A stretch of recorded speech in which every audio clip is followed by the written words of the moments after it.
Right, good morning all. Welcome to this cabinet meeting. First of all, have we got any apologies? Not received. None received, thank you. Agenda item 2, declarations of interest. We got any declarations of interest? No, No. thank you.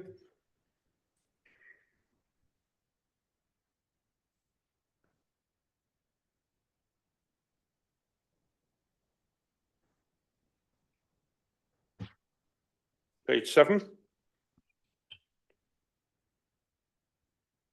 Page 8. Page 9. Page 10. Page 11. Page 12. Page 13. Have we got any questions on the minutes?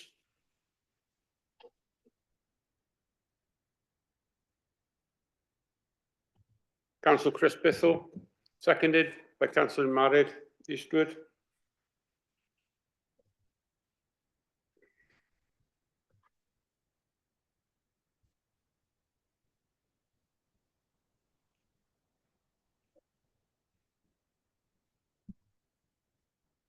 There's no urgent matters agreed by myself. So if we can move to agenda item 5, sustainable communities for. Diolch, Arweinydd. This report seeks Cabinet approval to begin the relevant and required statutory consultation for the proposal to amalgamate a number of schools in the Catholic network in Flintshire and to build a new 3 to 18 all-through school. This proposal has been developed by the Catholic Diocese of Wrexham in partnership with Flintshire County Council to address a significant number of challenges being faced by the Catholic sector in Flintshire and to ensure a sustainable and high-quality Catholic education offer for the future. This proposal is focused on reducing the number of surplus places, which diverts resources away from frontline delivery to pupils, improving the learning environment of some schools, securing excellent leadership across the sector to deliver the highest quality education offer for pupils, providing an all-through curriculum offer for children from age 3 to 18, removing transition points which can hamper pupil progress, further developing Welsh education within a Catholic context, and maximising the financial investment available from Welsh Government through its Sustainable Communities for Learning programme.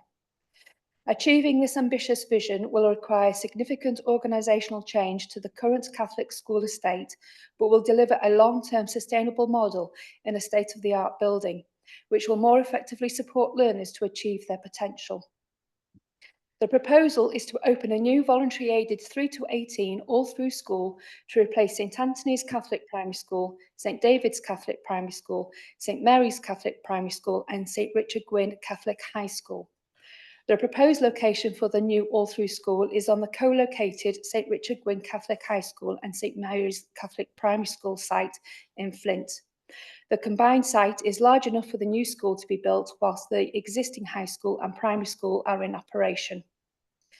The proposal does result in the formal closure of St Anthony's Catholic School, St David's Catholic Primary School and St Mary's Catholic Primary School and St Richard Gwyn Catholic High School. And this model does include an additional proposition to close St Anthony's Catholic Primary School in Saltney at an earlier date than the other schools impacted by this proposal, which will remain operational on their existing sites until the new all-through school is completed. The suggested date for the closure of St Anthony's Catholic Primary School is September 2026, and the site would not be retained in the Catholic school network after that time. The reason for this different approach for St Anthony's is that the diocese, the school's governing body and the council agree that it has reached a tipping point in terms of its viability and sustainability because of very low pupil numbers and significant budgetary and operational challenges. An earlier closure date would ensure an orderly management of this difficult situation rather than letting the school deteriorate. Parents in the Saltney area wishing to access a Catholic education would be offered a place at the nearest Flintshire Catholic Primary School in Shotton, and they can also apply for a place at the nearer Catholic Primary School in Chester and Cheshire West, as school admission applications are not impeded by county boundaries.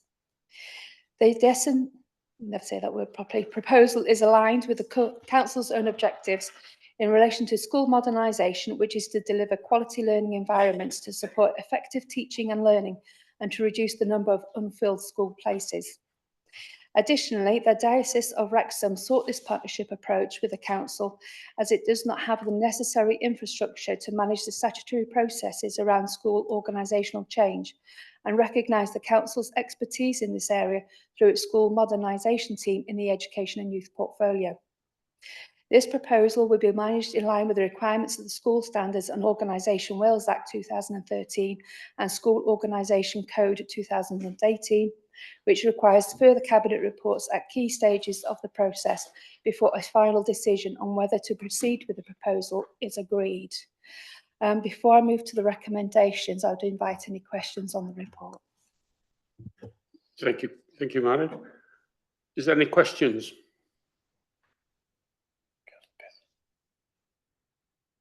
Councillor Chris Bithell. Just for clarification, Chair, I've read through the report once again, and I just want an explanation in terms of the consultation period. On page 33, 405, it specifies that the consultation will run from summer term 2025 to summer term 2026. It's in the appendix on page 55. It mentions just the summer term really of this year. I don't know whether that's a typo or what, but just for clarification, is it 12 months or is it just a single term in relation to that?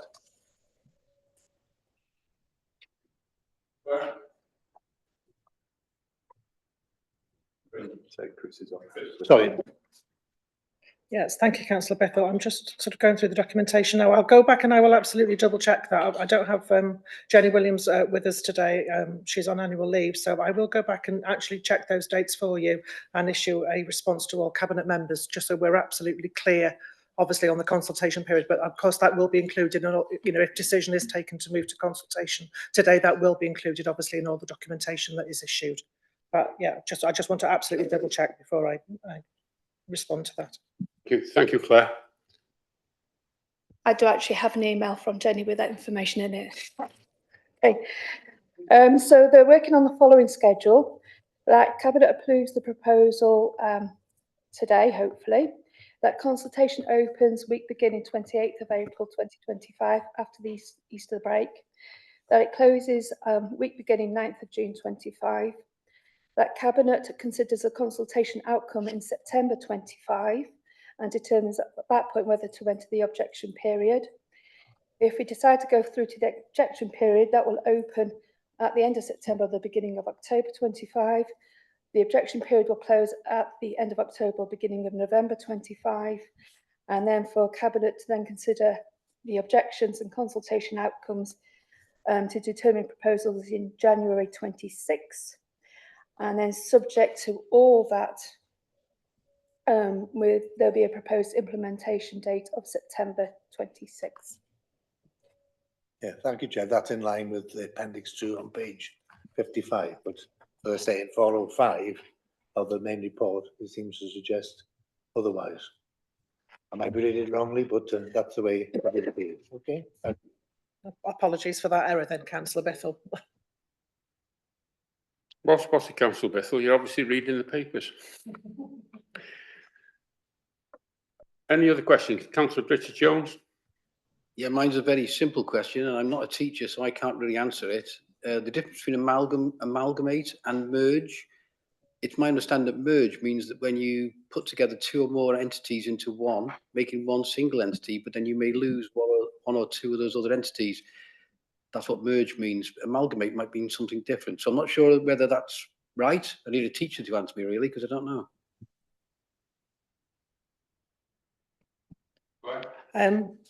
What we're talking about is actually statutorily closing a number of schools here and recreating a new school under a new number and a new name. That is the proposal, isn't it? Formally, through the process, the individual schools named in the proposal would be closed, and a new school. So it isn't it is a sort of an amalgamation of sorts, isn't it? But actually what we are creating, the proposal is creating, is a new school that is a composite of the schools named in the proposal.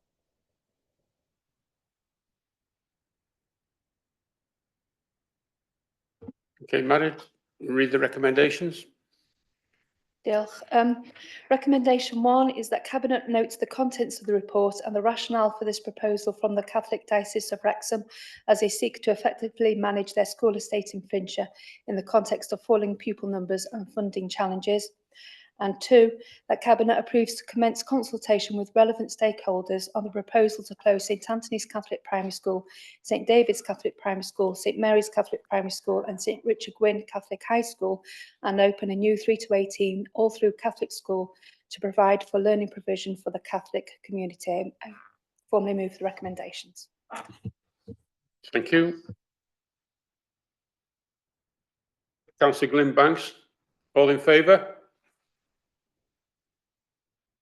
That's carried. Thank you very much.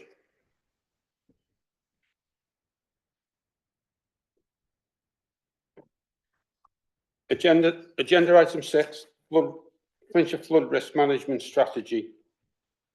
Councillor Chris Bithell. Thank you, Chair. This report seeks the Cabinet's endorsement for the Flintshire Flood Risk Management Strategy and associated technical reports to be published for public and stakeholder consultation. Under the Flood and Water Management Act of 2010, as a lead local flood authority, Flintshire County Council is statutorily bound to develop, maintain, apply and monitor a strategy for local flood risk management across its administrative area. The first county flood risk management strategy and flood risk management plan for Flintshire was published in 2013. This updated local strategy consolidates these two documents into one comprehensive framework and simplifies the approach and improves the effectiveness of the flood risk management and communication by outlining Flintshire's approach to managing flooding and ensuring its alignment with the objectives, measures and policies as set out in national strategy. The 2025 publicised strategy will be subject to a review every 6 years to ensure that it remains up to date and is effective in addressing flood risk and supports sustainable drainage practices. Of particular interest, I think, in this report to members, perhaps and to residents as well, particularly in those areas of the county which have suffered from flooding incidents, will be Appendix A of the report, our flood action plan, which sets out the actions Flintshire County Council proposes to deliver during the life of the plan. Each one has an associated timescale and approximate cost band for the community-specific action plan and covers areas of the county which have been subject to flooding incidents, including Bagot, Broughton, Buckley, Cargurley, Kilkin, Connersky, Flint, the Dee Estuary, Greenfield, Mould, Pagewood, Pontblythin, Sandycroft and Trythin. And the approximate timescale, benefits to be expected from that, and also the funding and progress to date as of January 2025. I move the report, yeah. And I think perhaps Mr. Andrew Farrell would like to come in on this particular issue as well. Thank you. Thanks, Councillor Bithell. Good morning, everybody. Just to pick up a couple of points. This report went to Environment and Economy Overview and Scrutiny Committee last week to seek their views on it, and they supported the strategy and the proposal to take this out for consultation, which is what we're asking you to endorse today. I apologise for the length of the report. There are some significant appendices attached to it, which we have to do because it's a strategic report, and you'd expect those. So there's a habitats regs assessment, a strategic environmental assessment, but also there's an interesting document in there about sustainable urban drainage systems as well, just for information. I should say actually at this point that we've only got to this point because in autumn 23, Cabinet actually endorsed a pressure bid for us to provide more resource and staffing into the flood risk team. And I'm happy to say that that flood risk team is now fully staffed, and it's allowed us to produce this report, but also the action plan and commit to the action plan that will follow from this. So we'll go out for consultation if you endorse it over the summer, and then bring it back with any comments that we receive. Thank you. Councillor Christine Brown, Councillor Christine Jones. Thank you, Leader. Just really quickly, I'd like to second what Chris's proposal and to thank everybody involved in this programme. It's a really good report, very detailed, fully support it, especially in my the community I represent of Sealand and Sandycroft, who, as you know, are very prone to dreadful flooding events. So a massive thank you to the team for all they've done, and they are working really hard with partners at NRW and others, Street Scene as well, who are always involved. Unfortunately, when that event occurs, they are always, you know, the first on the scene to help us out, which it can be really difficult at times for them. So I do appreciate their help and support. So yeah, fully support this, and I'm so glad to see that all these areas in Flintshire are named and are going to be going to have the work done that they deserve for their residents, to keep them safe and away from these dreadful flood events that we seem to be getting more and more frequently now, don't we? So thank you, Andrew, and thanks to your team as well, and to Katie for your team as well. Thank you. Councillor Banks.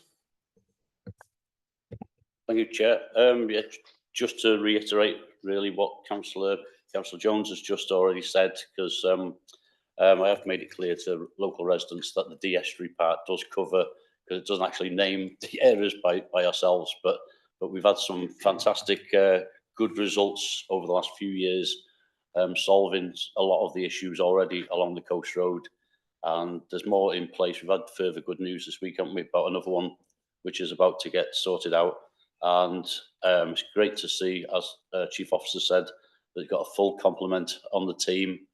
I would like to just take this opportunity to put thanks for and pay tribute to Neil Parry, because he's been an excellent officer over the years, and Paul Reeves, who's been his sort of apprentice, who's getting ready to take over his boots. Thank you, Chair. Councillor Richard Jones.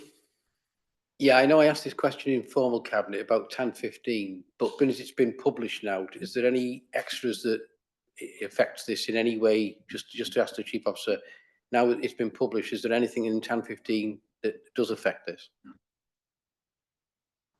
Thanks for the question. We've had an opportunity to now review 10:15. It was published on the 31st of March. It has no implications for this strategy, and I'm pleased to say it has no implications for any of the allocations within the local development plan too. Any further questions? Councillor Brown. Sorry, not a question, but it would be remiss of me not to mention that during the recent floods, especially in Sandycroft and Penaford, that we've had housing deployed as soon as possible to assist Street Scene and also to do welfare checks on the residents affected. Thank you. Well, there's one recommendation. The Cabinet endorses the Flintshire local risk management strategy to be published for the period of public stakeholders consultation. It has been moved, has been seconded. All in favour? That's carried. Thank you.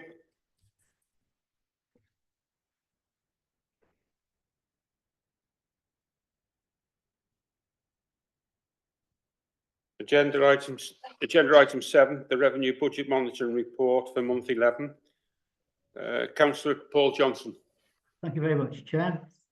I'm pleased to present the latest monthly revenue budget monitoring report, providing a detailed overview of the budget monitoring position for the 24-25 financial year for both the council fund and the housing revenue account. This report is based on actual income and expenditure as of month 11. The projected year-end position for the council fund shows an operating deficit of 1.454 million. However, this deficit is reduced to a break-even position with the partial utilisation of the budget risk reserve of 3 million, which was agreed upon when setting the budgets. This represents a favourable movement of 1.946 million from the deficit figure of 3.400 million reported at month 10. Additionally, we have a continuous reserve balance remaining as of the 31st of March 2025 of 2.892 million. This improved position is predominantly due to an additional grant award from the Welsh Government, providing revenue and capital funding for 24-25 to support pressures amounting to 2.901 million. The revenue allocation of 2.109 million was notified in late March 2025. Our ability to mitigate pressures and risks during the financial year has been predominantly centred on the review and challenge of non-essential spending and maximising income streams and grant funding. The moratorium on non-contractually committed spending and the vacancy management process continues throughout 24-25 and is still being applied with rigour. Despite the actions being undertaken to reduce the underlying pressures on a permanent basis, current indications suggest that many of the pressures faced by the Council this year are likely to continue into the next financial year. Where required, these pressures have been included in the 25-26 budget. The next report, scheduled for July, will detail the final outturn position for the Council Fund and the Housing Revenue Account for the financial year 24-25, subject, of course, to an audit. Net in-year revenue expenditure for the Housing Revenue Account is forecast to be 0.262 million higher than the budget. The projected closing balance as of the 31st of March 2025 is 4.190 million. I would like to make particular reference to paragraph 1.09 and the significant movement within central and corporates of 2.114 million. This positive movement is predominantly due to a late grant award of 2.901 million from the Welsh Government to support service pressures in the 2024 financial year. The award comprises a revenue allocation of 2.109 million and a capital allocation of 0.792 million. The purpose of the revenue funding is intended as a contribution to the following: cost pressures within the homelessness system arising from increased need for preventative measures and the demand for temporary accommodation, additional demand and rising costs for adult and children's social care, additional demand and rising costs for additional learning needs, additional costs related to learner travel, the replacement of reserves used to fund transition plans, and any other previously self-funded pressures at local level. There is one carry forward request. Corporate Finance requests the carry forward of 0.050 million feasibility studies budget into 25-26. The Council has a budget of 0.50 million in revenue for the completion of feasibility studies relating to potential future capital works. Each bid is reviewed on a case-by-case basis. This budget was reduced from £100,000 to £50,000 as part of the budget reduction measures included within the 2024-25 budget setting process. 2 bids are expected to be received by the Capital and Assets Programme Board before the end of the financial year. These relate to works at J. Jones Pavilion, Flint, and a study to develop additional learning needs strategy across the school's estate.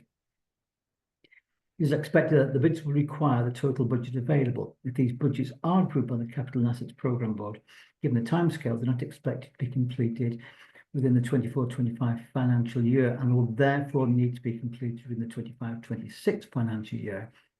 If funding is not carried forward, it will reduce the ability to consider any emerging bids expected in 25-26 to support the capital programme and strategic development. In conclusion, while we've made significant strides in managing our budget and mitigating financial pressures, it's clear that the ongoing challenges remain.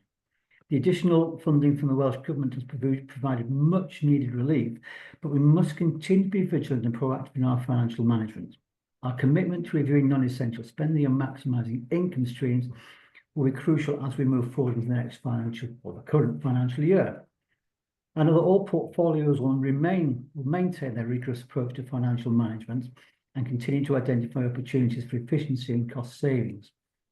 This will ensure we can meet the challenges ahead and help secure a stable financial future for our council. The dedication of all our staff and their proactive efforts are vital to our success. And as Nelson Mandela once said, it always seems impossible until it's done. I should just like to add that there were no comments to Cabinet from CROSC, and my thanks as always must go to Guy Ferguson and David Leverton for all the work that's gone into this report. As always, it's one of the most detailed reports of this nature provided to any Welsh local authority. However, despite the detail, and to echo the comments of Audit Wales, we always need to keep our attention on the overall picture in terms of our finances. And that said, the recommendations are: 1, that Cabinet note and approve the report and the estimated financial impact on the 24-25 budget, and 2, to approve the carry forward request of 0.050 million for the feasibility studies referred to in paragraph 1.19. I move the report. Thank you, Councillor Johnson. Gary, have you got anything to add? Yeah, thank you. Only to just obviously say that the improved position is welcomed this late stage of the year. We need to be mindful that it is a projected position to the end of the financial year, so it will be subject to change, and the focus now obviously moves to the formal closure of the accounts, and we'll come back to Cabinet in July to advise of the final position. Okay, and I'd like to add my thanks to you and your team for all the work that you've done with this. Yeah, thank you, Chair. Not wanting to pour cold water on this, and it's obviously nice that we can be in a better position, but I think we've got to recognise the 4 areas where we're overspending. So we're not out of the woods. I think if you look at the overspend, there's probably 11.5 million of overspend on what was imagined we would do at the beginning of the year through budget. And the benefit, the only mitigating factor was that corporate finances actually mitigated against some of that money. So I think we've got to be mindful that the beginning of this year, the new financial year, is not going to be any easier as we go forward. And I just want to check with the Section 151 officer that the balance is just my understanding that the balance of the contingency reserve shown on page 353 is 2.892, but that's actually in addition to the remaining balance of the budget risk reserve. We haven't used the whole 3 million. So in my view, there's 1.546 that remains, which should mean that we've got a total of, into the new year, of 4.438. I just want to confirm that's right. Thank you. Gary? Yeah, that's spot on. If nothing else changed between now and the final outturn, there'd be 4.438 million of on the amount reserves available into the next financial year. Councillor Gwynbanks. Thank you, Chair. I'd just like to highlight a couple of the issues that has been in street scene and the tremendous work that has actually gone on in the background to item 116, Storm Ashley, Burt and Dara all caused significant damage in the county, particularly one of them, and it's a significant amount of money, but with the way the Welsh Government have their thresholds, is only entitled to eligible cost at 85% over an agreed threshold amount of 743,000, which, I mean, we would think it would be right and proper if Welsh Government actually covered that, to be honest. And again, highlight the winter maintenance, tremendous job we've done in Flintshire this year, absolutely brilliant. I think the crews were out 13 times in March as well, which so it's an overspend, but it's a much needed one to keep our county free, and they have done a fantastic job of it. Thanks, Chair. Thank you. Yeah, just to say, I mean, it would be remiss really for us not to mention that although the money from Welsh Government is welcomed, it's quite frustrating that we receive it this late and after the budget has been settled. So I just think it's quite frustrating for them to do that in this way. I know it happens regularly, but it's still frustrating. I agree with you, Councillor Jones, but that's the way it is, and I'm grateful that we're getting the money. Councillor Bithell. I think the report, highlights the significance of having substantial reserves again, and underlines the decision that we made at budget time trying to boost our reserves. The storms that have been mentioned by Councillor Banks, Storm Ashley, Burt and Dara, they came at a huge expense to the county, and similar things like the dumping of the rubbish in Queen's Ferry, that has to be cleared, and the immense cost of that, over £1 million, I think it just demonstrates why we need substantial budgets to meet these particular requirements. And again, I think has been mentioned again at the time of the budget, relating to things like pay decisions, pay deals. We don't know beforehand what they will actually emerge as. There was reports on TV yesterday relating to teachers' pay, possible strike action, because they weren't happy with the amounts that have been offered so far. So that could come in at a much higher level than we've actually prescribed in the budget or hoped for. So we have to be prepared to meet these particular requirements, these particular events as and when they occur. And I think that just underlines our need as a county for having decent, substantial reserves to meet those particular challenges. Councillor Bethel, could I just remind you, we haven't got substantial reserves. Substantial isn't in our vocabulary. Okay, it's been moved by Councillor Johnson. Got a second, Councillor Richard Jones. All in favour? That's carried. Thank you.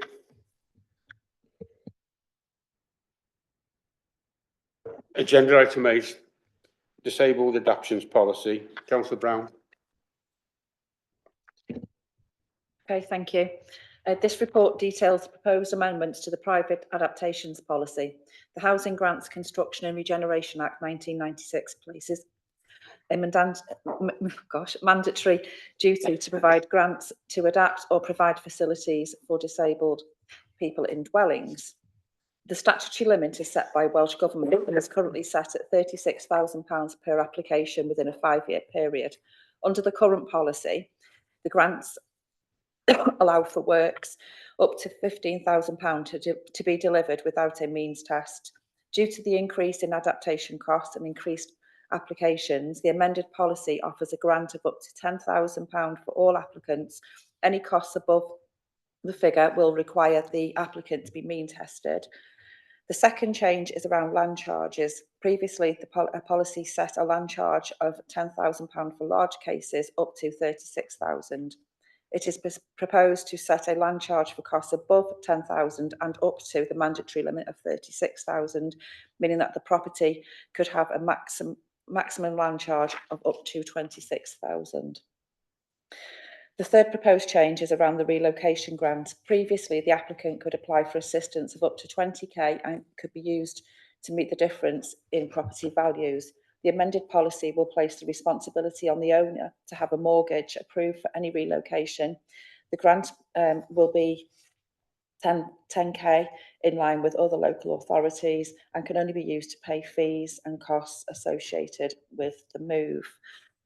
The Housing and Communities Scrutiny Committee made the following comments. In response to the Housing Revenue Account funds, the committee were assured that the council do not spend HRA funds on private adaptations. HRA funds used on adaptations to council properties and where grants could be accessed and the HRA offset. As a result, this would be carried out.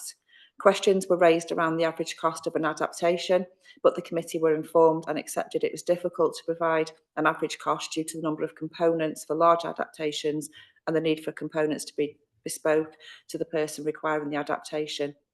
And in a response to a question on waiting times for assessments, the committee welcomed the investment of OTs to sit within the Housing and Communities portfolio, which would relieve pressure on the OTs within the social service portfolio and would also improve the assessment times. I move the recommendation of the Cabinet to endorse and approve the amendments to the private disabled adaptations policy. Vicky, have you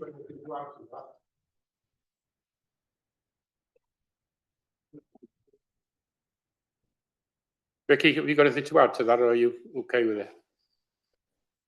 Thank you, Leader. That obviously a comprehensive overview and feedback from scrutiny provided there, but I suppose it's just to reiterate that some elements of the policy haven't been reviewed for a number of years, so this is to bring the policy up to date, and actually it brings us in line with other local authorities around some of those figures that have been quoted today. Thank you. Thank you. Councillor Glyn Banks. Thank you, Chair. Yeah, I'd just like to say I think this is very fair in what's proposed in here, and it's important to note the excellent work that's done in changing people's lives with what takes place with this. Thank you, Chair. Thank you. Madam Mover.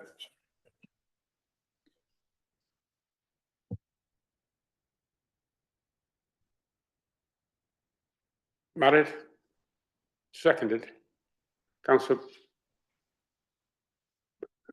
We lost you. There's that many hands going up here.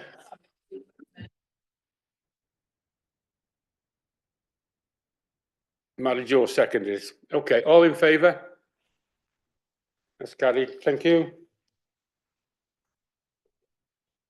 Agenda item 9, homelessness and rough sleeping annual report. Councillor Brown. Yeah, thank you. This is the annual report that looks back at the services which are statutory duty with continuous and significant pressures, changes within the legislation, Wales Housing Act, and specifically the introduction of no one left out approach, placing priority need for rough sleepers and those at risk of sleeping rough.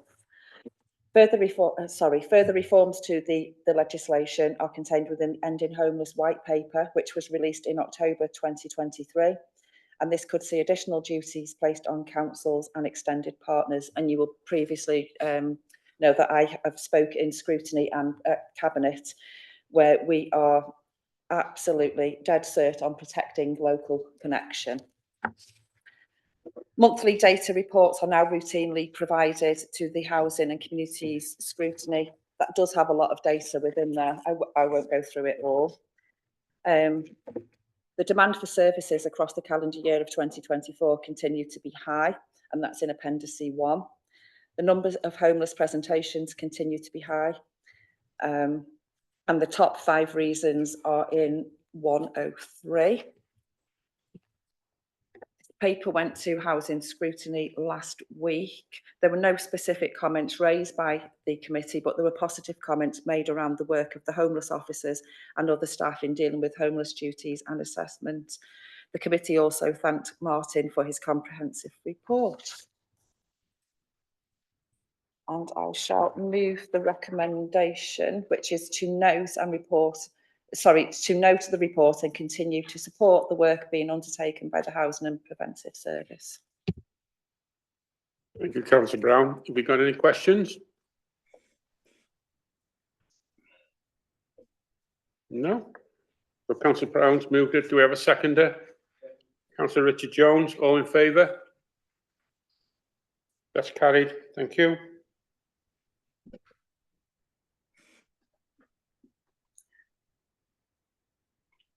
Agenda item 10, diversity and pay gap report. Councillor Linda Thomas. Thank you, Leader. The Council is required to comply with the Equality Act 2010, Statutory Duties of Wales, Regulations 2011, and to publish gender pay gap information for its workforce on an annual basis. This is also recognised in the Wellbeing of Future Generations Wales Act 2015, where under a more equal Wales, it is stated that public sector bodies should be publishing data on protected characteristics and pay grades within the workforce, so that we have a society that enables people to fulfil their potential no matter what their background or circumstances. The gender pay gap is a measure of the difference in the average, which is the mean or the median pay of men and women, regardless of the nature of the work that they do, across the entire organisation. This is usually expressed as a percentage of male pay, with a positive figure being in favour of males and a negative figure being in favour of females. This is probably due to the fact that more females work part-time and have caring responsibilities than males. It's different from an equal pay comparison, which is the comparison of 2 people or groups of people carrying out the same, similar or equivalent work. The equal pay gap refers to unjustifiable differences in pay for men and women undertaking work of an equal value, where this is scrutinised at an individual level, for example, through the job evaluation process. The gender pay gap relations require organisations who have more than 250 employees to publish a range of data, including a mean gender pay gap, which is the difference between the hourly pay of male full-time employees and that of female full-time relevant employees. The median gender pay gap, which is the difference between the median hourly pay of male full-time relevant employees and that of female full-time relevant employees. Quartile pay bands are the proportions of male and female full-time relevant employees in the lower middle, upper middle and upper quartile pay bands. And the bonus pay gap doesn't apply within Flintshire County Council because we don't operate any bonus scheme, and therefore there is no bonus gender pay gap. This report was drawn up on the 31st of March 24 and must be published by the 30th of March 2025. So this data will be 12 months old at the time of reporting. There are ways to improve the use of data, and these are being considered so that trends can be monitored on a continuous basis and timely intervention plans developed where required. There is a draft Gender and Diversity Pay Gap Report 24, which is appended to this report, and it shows the average mean salary for women and the mean salary for men and the pay gaps therein. As a working time analysis, as a proportion of the females in our workforce, 37% work full-time, 22% work part-time, 2% work full-time term time, and 39% work part-time term time. As a proportion of our workforce, men represent 10% of part-time working employees and 7% of part-time term time employees. As a bigger picture in conclusion, between 2017 and 2024, we've seen year-on-year incremental improvements to the gender pay gap, both at macro level and at the lower end of the pay scale groups. The small incremental values are attributed to the structured control of the pay and grading and the impact of proactive recruitment. There are no significant pay gaps where work of equal value is being done. The pay gap, therefore, is a result of significantly more females employed in lower graded jobs and more males in higher graded jobs, often referred to as occupational segregation. In simple terms, the occupation someone chooses to work in, as well as their working pattern, can influence their earnings. The gender pay gap measurement can never tell the whole story of the organisation as an employer committed to equality and equal treatment of our staff. But we do have measures that we've put in place, which are shown at 1.06.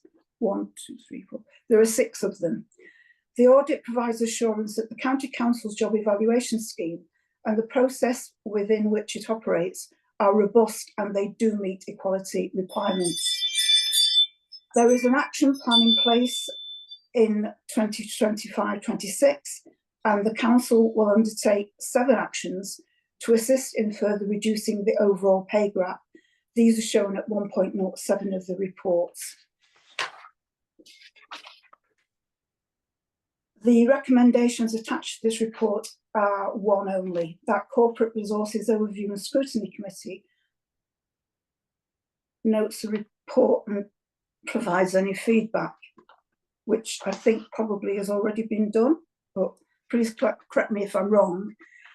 If any of the officers would like, or any questions to be asked, please go ahead. Any questions? Councillor Glyn Banks. Yeah. Not really a question, as to congratulations for Flintshire on being a good employer, I'd say, and I think 106 page 445 covers it really well, as already been highlighted. I think it's all there in that section about what a good employer Flintshire is. And but it is important to highlight this and keep it there so that nothing slips backwards. Thank you, Chair. Thank you. Can I just say about the recommendation? The Corporate Resources Overview and Scrutiny Committee endorses the report and the feedback. Thank you. Councillor Richard Jones. Sorry. I think well, first of all, I think the recommendation should be that the Cabinet notes the report and provides any feedback. I think that's just a carryover from the Corporate Resources Committee papers. So I'm happy to second what Councillor Thomas has moved in relation to that. I think it's worth noting again, and I know Councillor Thomas has mentioned it in 106 as part of the conclusion, occupational segregation, because I think that's something which is a choice that females make. So it's important to note that, and that sometimes can skew the figures in one direction, although I do note there's incremental benefits throughout the years since 2017. So I think it's just worth mentioning that it's understood why there are more females in the lower quartile out of choice, really. Thank you. Thank you. Yeah, thank you, Chair, and thank you, Councillor Jones. It is an important point he raises. Occupational segregation is and should be seen in some of, in the context of our employees as a positive. We have created opportunities for it's predominantly females within the organisation that have opportunities in terms of term time opportunities and caring opportunities, and the way we work as well. So all those things create a positive work environment for individuals. I think the issue is that I guess more of those individuals are female for the reasons Councillor Jones has stated, but that should be seen in the context of a positive and not a negative. So thank you, Councillor Jones, for drawing that attention. If you may indulge me, Chair, I just want to also just report on scrutiny's feedback on this particular issue. The report was supported very positively and constructively in scrutiny.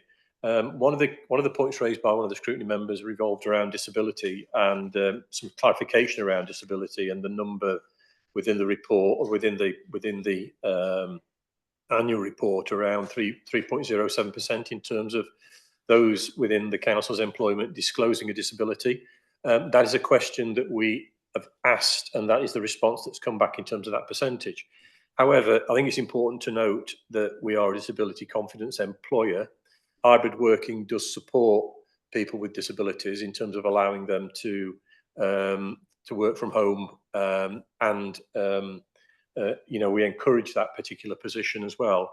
But also Jane Davis from Social Services spoke passionately about Project Search, which is another very positive and constructive piece of work that the council does to encourage people and young people with disabilities to actually work within the council.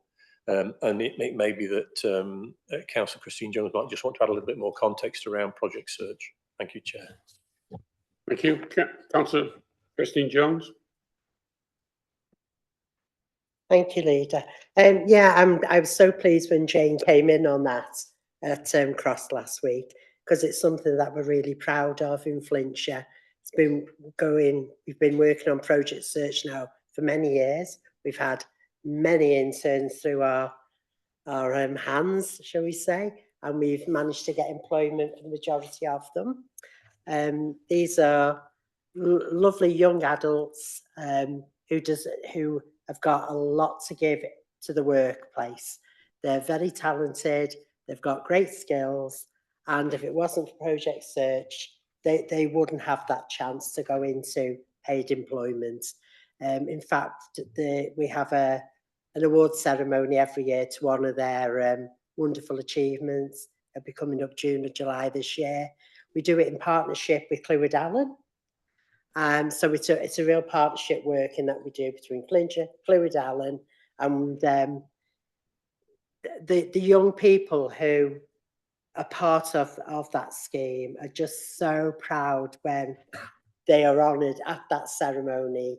Their parents, their carers, so proud of them because they've achieved something that they would not necessarily have been able to do if it wasn't for us with that scheme in place.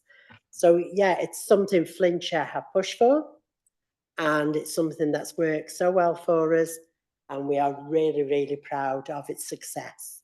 So thank you for letting me speak on that. Councillor Paul Johnson. Yes, thank you, Chair. Just to conclude on this aspect, I'm very pleased to see the action plan outlined in paragraph 1.07. these are very, very practical actions to deliver fairness. I think but as events in other places have recently gone and shown, there's never any room for complacency in the areas of equality. I think it's also probably worth just making the point here that within the report that Flintshire is has a gold award for the MOD's Employers Recognition Scheme for our commitment to the Defence and Armed Forces community. I think that's something that we can be very, very proud of as part of this, and that when we're looking at gender equality and diversity, whether that's something which is a very important part of our county's makeup. Thank you, Chair. Thank you. Any more questions? No? Well, we've heard the recommendation. Councillor Richard Jones has proposed it. Do we have a seconder? Councillor Chris Bithell, all in favour? That's carried. Thank you.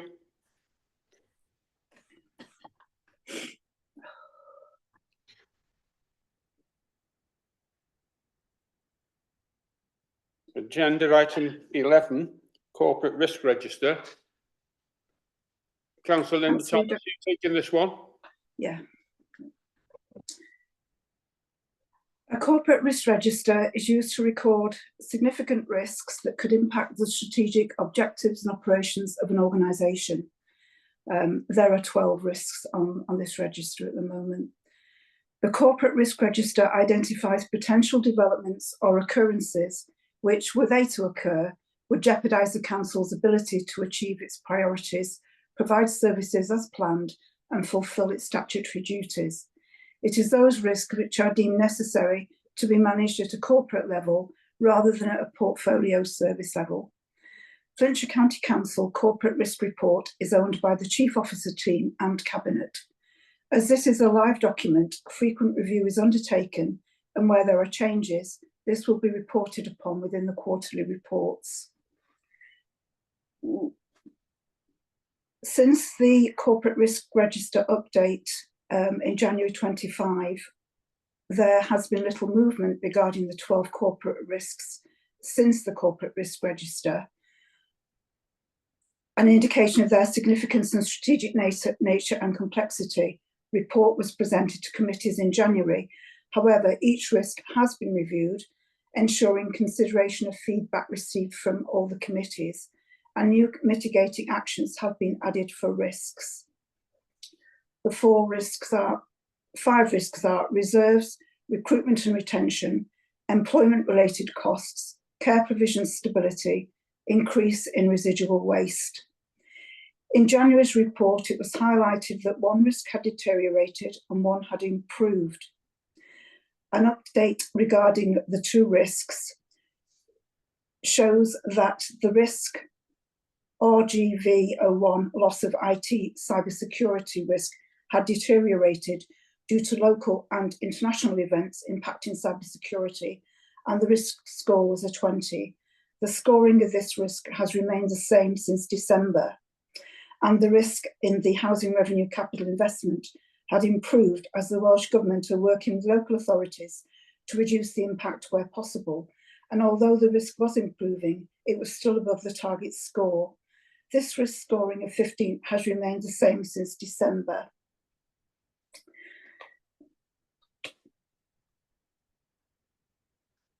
The outcomes from the January committee cycle, feedback was received from each of the committees and was presented to the Chief Officer team in February with an agreed action plan of next steps, which included performance and risk management team offering additional support to members should they want further information regarding risk management, liaising with relevant officers regarding the feedback received from committees. New risks have been proposed and consideration will be given if they need to form part of the corporate risk register. This includes a risk regarding the reputation of the council. And a dedicated risk management workshop was held with Cabinet members on the 11th of March to discuss risk management and having joint responsibility and ownership of a corporate risk register alongside the Chief Officer's team. Point 14 of the report explains the corporate risk register format, and 1.05 goes on to show at Appendix A which provides further details regarding each of the individual risks.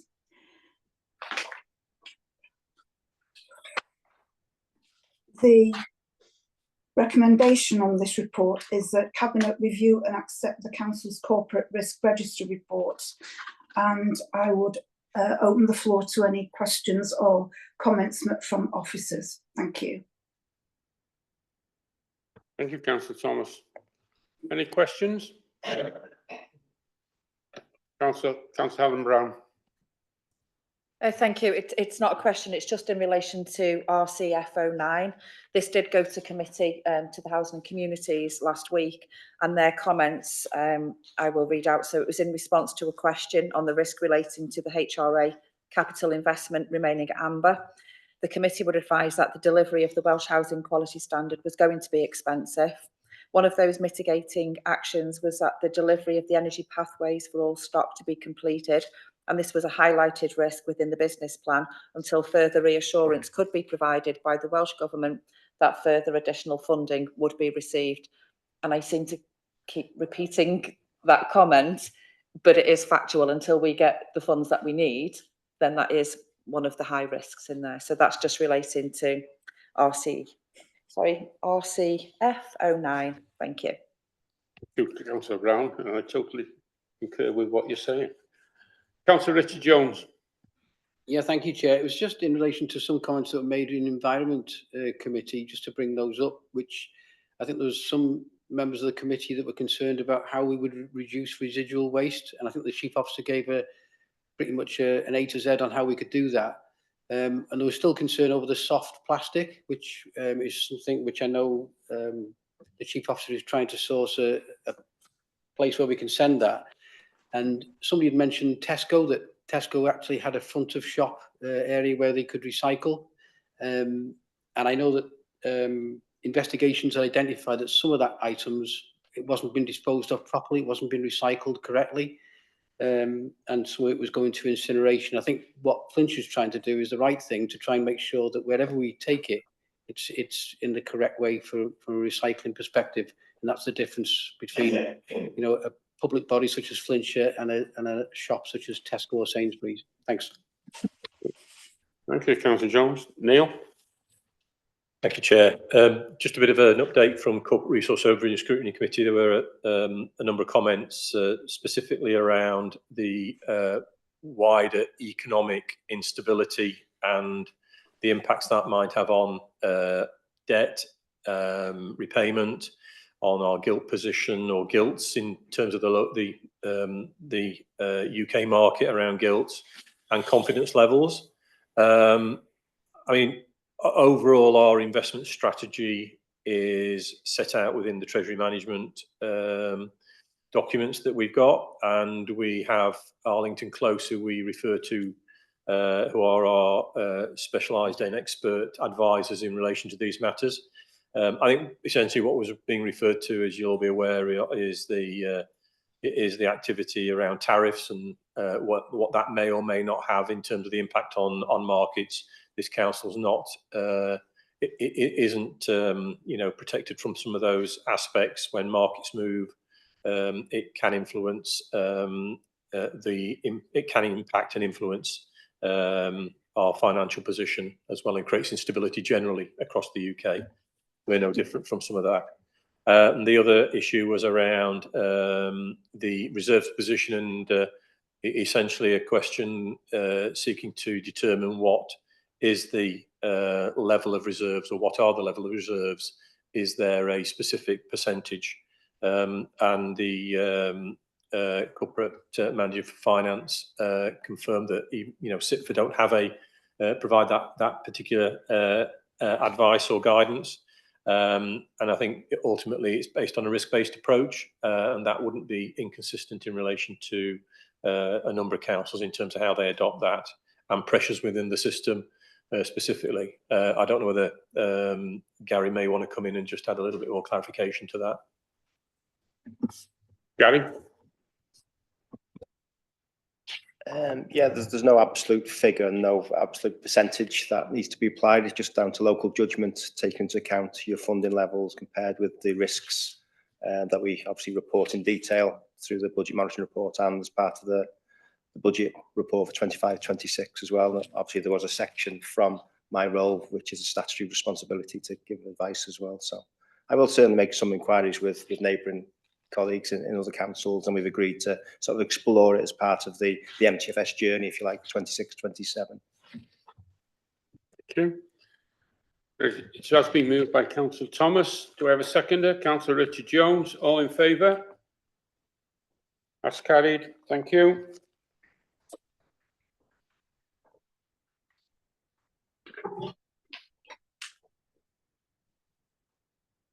Agenda item 12, the Flintshire Coast Park 5-year management plan. Councillor Chris Dolphin. Thank you, Leader. Flintshire Coast Park. A Coast Park scoping study started in 2022. Now, this 5-year management plan lists projects and the commencement of delivery. We also have an update on access barriers. The Flintshire Coast Park is a continuous area of publicly accessible space adjacent to the foreshore, linking 8 hubs on our coast path.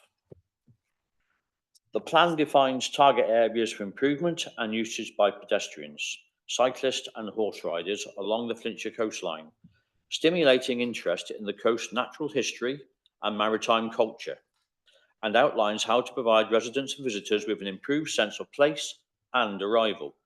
It details a phased approach to raising the profile of the foreshore, enhancing tourism and enabling communities and businesses to work sustainably and innovatively to help deliver environmental, economic and social prosperity, as well as site-specific proposals for the hubs.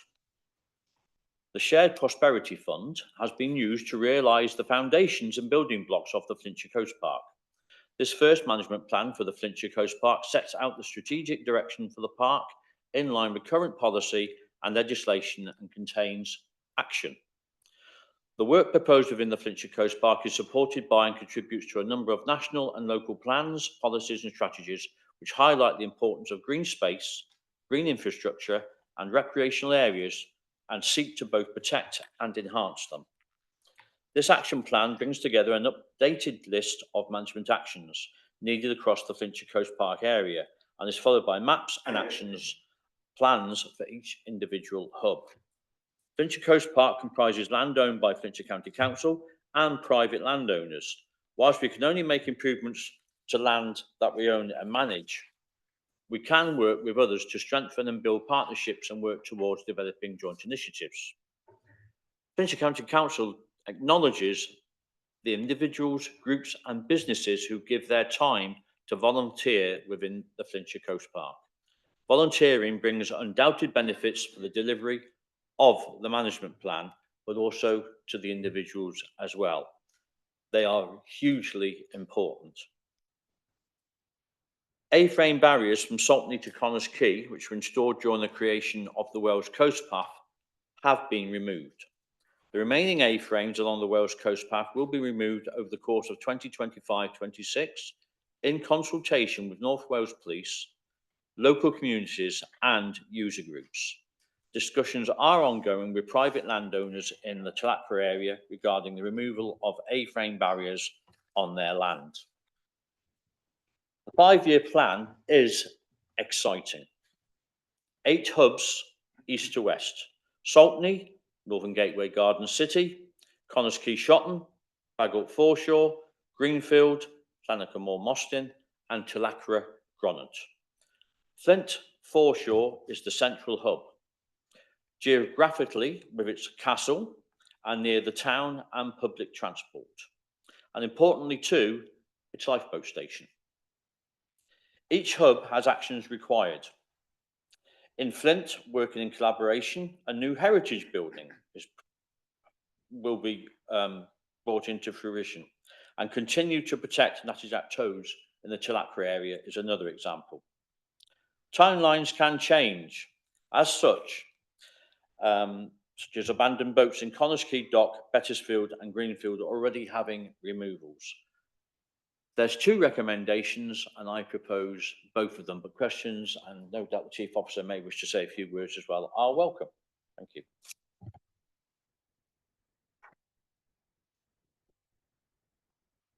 Andy? Thanks, Councillor Dolphin. Again, this report went before Environment Scrutiny last week as well, and they supported the work on the coastal park. They raised continuing concerns around the implications of removal of the A-frame barriers, but that's a situation I think we just have to continue to monitor. With respect to the coastal park, it's important to note that the work on this and its production has we've been able to source shared prosperity funding to do that and commission the work on it. And once we've got this in place, hopefully it'll be endorsed today. Once the management plan is in place, that will put us in a strong position to access other external funding further down the line for the life of the coastal park. Thank you. Thank you. Have we got any questions? Councillor Christine Jones. Thank you, Leader. My sort of question is just a comment. Obviously, we welcome the removal of the A-frame barriers, so it's access to everybody now. But please beware that it is being abused by motorcyclists now going along cycle paths. If this does happen, anybody sees it, please notify North Wales Police so they can be stopped. Because, you know, it is a dangerous practice if you walk in the dog or you're on a cycle or you're jogging or whatever activity you are doing along that coastal path. If a motorcycle comes up at the rear of you, it can be extremely frightening and dangerous. It's something we've done because it's been consulted on with local action groups, and it's something we had to do legally. And I welcome everybody being able to use the coastal paths because they're wonderful, fantastic for exercise, people's well-being. But if motorcyclists do go on there, please do report it to North Wales Police so they can intervene and hopefully stop this activity. Thank you, Councillor Jones. Councillor Glyn Banks. Thank you, Chair. Tlacra and Gronham's part of this, and we're tremendously lucky in the area that with the partners we've got. We've got fantastic rangers through Flintshire. We've got great tie-in with Haven and E&I in the area, which is absolutely fantastic. So, and I can't think of a stretch of coast in Wales where they have got the boat, which is, I mean, it's iconic for, it doesn't look, not everyone loves it, but you've got Flint Castle, Tlacra Lighthouse. We've got the very exciting expansion of the wind farm centre in Mostyn Dock. The industrial views from Connors Quay. But what I would like to highlight is mentioned in here about possibility of train stations. Now, we do want Transport for Wales to really look into opening not just the possibility of Greenfield, but all these stations were opened years ago. Baggelt, there was a station, Greenfield station, Mostyn station, and Tlacra had a station. We would like to see all these opened up again, a lot of them. Tlacra would be a win-win where holidaymakers could come into the area without having to bring the cars. It's fantastic for that. Mostyn for the freight, and Greenfield for both freight and for passengers. So, yeah, fully supported. Thank you, Chair. Councillor Dolphin. Just on the access barriers, it has been a huge concern to groups and to the council. And perhaps this is a good time to appeal that to, like Councillor Jones did, to the people that if they see anything, report it to the police. The police need to not only be involved, but they need to be taking action if there's abuse of our coast park and our coast path. We all need to look after our natural areas. And if we look after it, it'll be a great place for us all to visit and to have locally. But we need the police to act and act strongly if there's abuse of our coast park and our coast path. But going back to the recommendations, I propose them both. I agree with you. We're damned if we do, we're damned if we don't on this one. You know, yeah, we all want it safe, but it is the police that are going to have to look after this. It can't be us. They've asked us to remove them. We put them in first because that was on a recommendation, and now we've been pushed to take them out. So, yeah. Right, councillor Bethel. Chair, I've heard the comments have been made regarding the use or the misuse of the coastal path by motorcyclists and so on. I'm just wondering whether any part of it is covered by CCTV, you know, and again, if it was, then, you know, the police could act more promptly in relation to this abuse if it does occur, you know, rather than waiting for somebody to come along to report it. I don't know whether any particular areas are covered currently by CCTV, but it might be something worthwhile looking at in the near future. I second the proposal, the recommendation. Thank you. Thank you. Andy, do you want to come in? Yeah, just on councillor Bithel's point, I'd say CCTV coverage down there is patchy. There's some around Connors Quay, for example. I can't think of any other particular areas unless it's passing through built up areas, but the more remote areas don't tend to have CCTV. It's been moved, it's been seconded. Are we all in favour? That's carried. Thank you.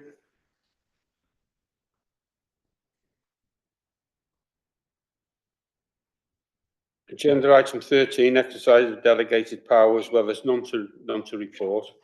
So if we go on to agenda item 14, the procurement of the council fleet vehicles.